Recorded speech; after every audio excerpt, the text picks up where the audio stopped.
Hello guys! Hello Cancer! Welcome dito sa aking channel, Kapalaran 888 Cancer. Ito ay general weekly tarot reading para sa inyong lahat. I hope na makuha mo yung energy sa ngayon. It's general message, weekly tarot. So, pwede kang makaresonate. Gamitin mo yung intuition sa manonood dito, Cancer. Okay?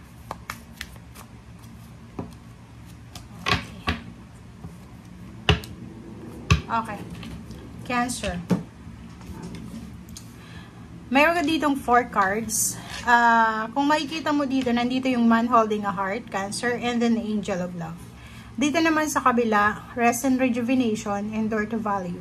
So, ibig sabihin, emotional, financial, or both emotional, financial, emotional.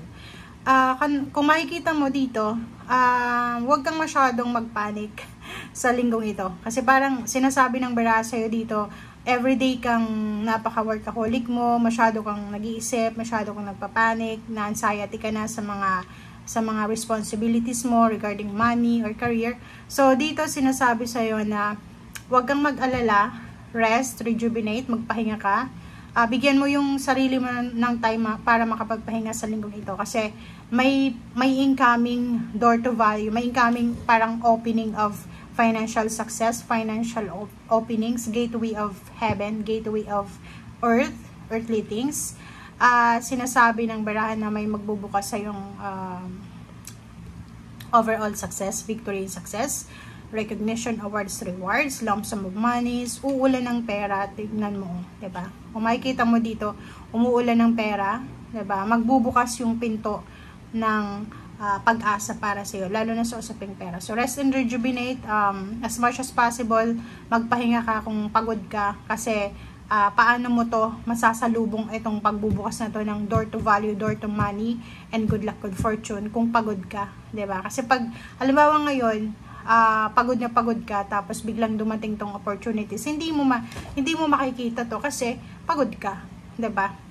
Okay, sa relationship naman, nakikita natin dito na posibleng may napupusuan ka. If you're single or pwedeng looking for a relationship, yung ating angel of love or the universe is sobrang generous sa linggong ito, na posibleng makatagpo ka ng isang tao na sobrang magugustuhan ka, or posibleng makatagpo ka ng isang lalaki or babae na magmamahal sa'yo ng sobra-sobra.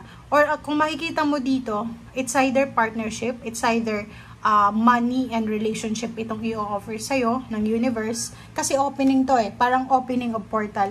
And ginagawa ko yung readings na to ngayong araw. So it's October 10, diba? 10-10. So it's a opening portal, financial portal para sa inyong lahat. Okay.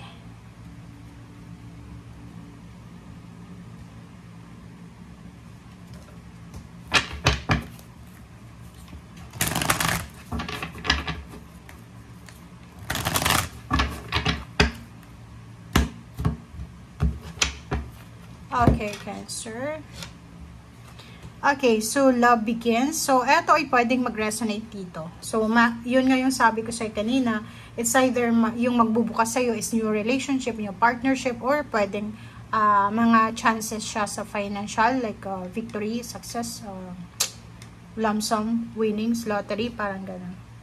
Pwedeng partnership din sa negosyo.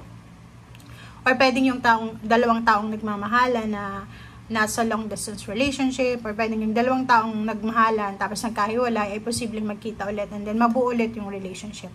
Shadow. Kaso lang, same sa Scorpio, yun lang, may shadow moment ka dito. So, ibig sabihin, ang kalaban mo dito sa linggong ito is yourself. 'Di ba? Marami kang mga emotional baggages, emotional burdens na pwedeng makasagabal sa'yo. So, kita mo naman, 'di ba? Kung makikita mo dito, yung shadow na yan is 9. So, 1 plus 8 is 9. Pag sinabing 9, it's near na siya sa completion, which is 10. So, victory, success, parang ganon, abundance, prosperity. Ang problema lang is yung emotional mo. Meron kang mga self-negative talk sa sarili mo. Like, okay, nag-apply ka ng trabaho. Tapos, sasabihin mo sa sarili mo, hindi ako makakapasa doon. So, parang yun yung minamanifest mo. 'Di ba, na hindi ka makapasa. It's either examination. Nag-interview, nagpa-interview ka, nag-apply ka, ganito, ganyan. Sasabihin mo, ay, hindi ko alam kung tama yung sinabi ko. Diba? Parang yun. So, ang sinasabi siya ng bara, iwasan mo yung pagiging negative kasi yun yung mamamanifest mo. Yun yung darating sa'yo. So, harmony and balance. So, kung makikita mo dito, sa relationship na to, na mabubuo sa linggong ito, pwedeng, ang relationship na yan is financial relationship or pwedeng emotional. Eto yung may success na dala. Anong ibig sabihin? Kung ano man yung partnership na magsisimula sa linggong ito, partnership, alliances, collaboration, like may makilala ka lang sa linggong ito tapos bigla kayo naging close, sobrang magiging successful and harmonious itong relationship mo dito sa taong ito. Okay? Seven of Coins, nakikita ko sa'yo dito, Cancer, na may hinihintay kang pera. So, it's a lump sum money. Pwedeng naghihintay ka ng limpak-limpak na salapi. Pwedeng inheritance, pwedeng payouts, pwedeng advance bonus para sa Christmas, or pwedeng may mga refunds ka na hinihintay. Okay, pasensya na, nabubulol na naman tayo. Okay. So, it's a double confirmation, triple, 1, 2, 3. 3 cards na nagsasabi sa'yo na yung linggong ito ay sobrang intimate, focus ka sa relationship mo. Sa judgment card na to, maraming mga revelation, 'di ba? New beginnings, or pwedeng maraming katotohanan na posibleng ma-discover sa linggong ito. And reverse yung 7 of Swords. So, it's a Gemini energy. Reverse siya. So, sinasabi na safe ka sa linggong ito na magtiwala. 'Di ba? Parang gano'n. So, if new relationship siya, new partnership, new friends, safe ka kasi reverse siya. So, walang panluloko, walang halong panluloko itong darating sa'yo. And, etong 2 cards na to is sobrang maganda kasi, tingnan mo, 5 of Wands and 5 of Swords, 55. Okay, 55, yung mga worries, regrets mo, yung mga negativity, plus 5 to 5 plus 5 is 10. So, sinasabi may mga away, competition, may mga sagutan, negative relationship na posibleng matapos na. Kasi itong 5 of Wands is pwedeng mayroon kang kakompetensya sa katrabaho mo, sa pamilya, kapitbahay, may kakompetensya ka especially sa negosyo. Eh nakikita ko sa'yo dito na parang ang pakiramdam mo, kasi 5 of Swords, parang iniisip na ko, tigil ko na lang kaya. 'Di ba? Like, kung may negosyo ka, ang dami-daming gumagaya sa'yo. So, parang feeling mo, wala hindi na to mag-work. So, titigil na lang ako. Parang ganun. Itong 5 of Wands plus 5 of Swords, sinasabi na, yung competition, healthy competition, lalo na sa may negosyo, sa mga trabaho, normal yan. Okay? And, wag mo dapat i-give up yung dreams mo dahil sa ginagaya ka, or pare-pareho na yung business nyo, or pare-pareho na yung ginagawa nyo. Okay? Kasi, like for example, yung mga tindahan sa mall, okay? Sa mall, pare-pareho yung tinda nila, magkakatabi pa.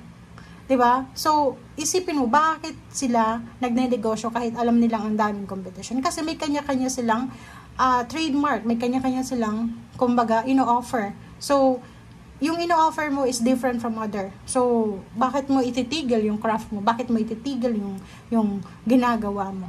Okay? So, wag mong i-give up kung ano man to na ginagawa mo siya ngayon.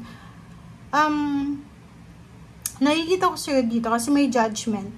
Marami kang gustong subukan. Like, nakikita ko sa mga business person, may gusto kayong subukan na isang produkto na ibenta. Kaso lang, nasa judgment card ka pa lang. Like, nag-iisip ka pa lang, pinaplano mo pa lang, and then, iniisip mo, nako, hindi ko kaya ata ito. Diba? Kasi wala akong pera, wala akong connections, or ganito, ganyan. So, kung makikita mo to, safe na safe kang magtiwala sa ngayon. So, kung may mga taong gustong pumasok sa buhay mo para mag-share ng kanilang talents or strength regarding sa kung ano man tong gusto mong negosyo or gusto mong craft, ituloy mo. Kasi, or i-welcome mo sila. Kasi sayang Ang problema mo lang dito sa linggong ito, shadow. Masyado kang nag-overthink, naging negative yung isip mo.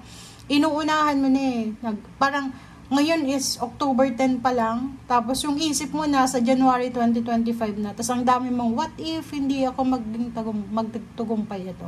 What if nag-fail ako? Parang ganun. So, eto lang. Sobrang maganda yung readings mo for this week. Ang problema lang dito is yung sarili mo mismo. Okay? Thank you guys. Bye!